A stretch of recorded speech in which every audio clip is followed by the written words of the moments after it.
Hello बच्चों, let's read the following question. A body has a sense of weightlessness in a satellite revolving around the earth. अर्थ के around जब satellite revolve कर रहा है तो उसमें जो बॉडी है उसको क्या अपीयर होता है, क्या सेंस होता है, वेटलेसनेस का सेंस होता है. मींस उसका जो वेट है वो जीरो हो जाता है. व्हाई, हमें वो बताना है क्यों.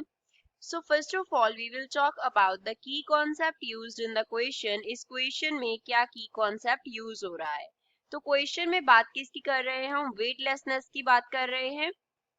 वेटलेसनेस, तो वेटलेसनेस का मीनिंग होता है जीरो वेट. इसका मीनिंग क्या होता है, जीरो वेट. जीरो वेट की हम कंडीशन की बात करते हैं. जो वेट है उसे हम कैसे मेजर करते हैं, वेट का हमारे पास फॉर्मूला है जो वो इक्वल होता है म्यू इन एम इंटू जी के.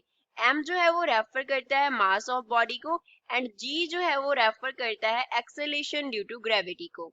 G represents acceleration due to gravity. Acceleration due to gravity को represent करता है.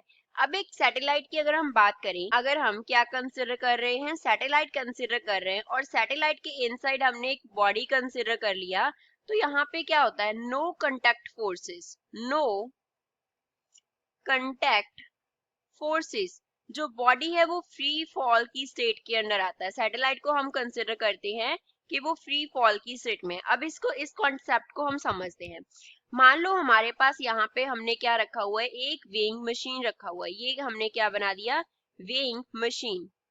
This here represents weighing machine. Weighing machine रखा, इसके ऊपर अब हमने कोई ब्लॉक रख दिया जिसका हम क्या करना चाहते हैं, वेट मेजर करना चाहते हैं.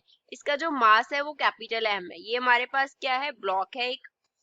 अब ब्लॉक का जो वेट है वो डाउनवर्ड एक्ट करेगा, दैट इज एम जी. तो वेइंग मशीन क्या मेजर करता है, वेइंग मशीन के कांटेक्ट में जब ये ब्लॉक आएगा तो वेइंग मशीन इसके ऊपर एक अपवर्ड फोर्स लगाएगा, that is known as N. N जो होता है उसको हम बोलते हैं normal reaction. Normal reaction, normal reaction.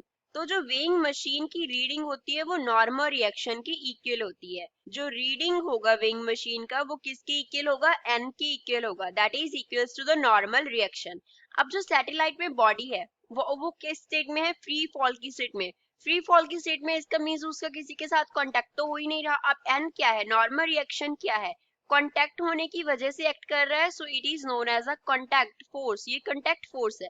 अगर हम वेइंग मशीन से इसका जो कांटेक्ट है वो तोड़ दें तो एन का जो वैल्यू है वो क्या हो जाएगा, जीरो हो जाएगा. अब फ्री फॉल की स्टेट है, वहां पे तो बॉडी का किसी भी वेइंग मशीन के साथ और किसी भी अदर बॉडी के साथ जो कांटेक्ट है वो नहीं बन रहा, तो कोई भी कांटेक्ट फोर्स नहीं बन रहा. अगर कोई भी कांटेक्ट फोर्स नहीं बन रहा तो इस केस में हमारा जो नॉर्मल रिएक्शन है वो कितना हो जाएगा, जीरो हो जाएगा. और अगर नॉर्मल रिएक्शन जो है वो जीरो हो जाएगा, दैट मीन्स बॉडी का क्या हो जाएगा, बॉडी क्या हो जाएगी, वेटलेस हो जाएगी. क्योंकि हमें क्या करना है, नॉर्मल रिएक्शन ही तो मेजर करना है. नॉर्मल रिएक्शन कांटेक्ट फोर्स ना होने की वजह से क्या हो गया, जीरो हो गया.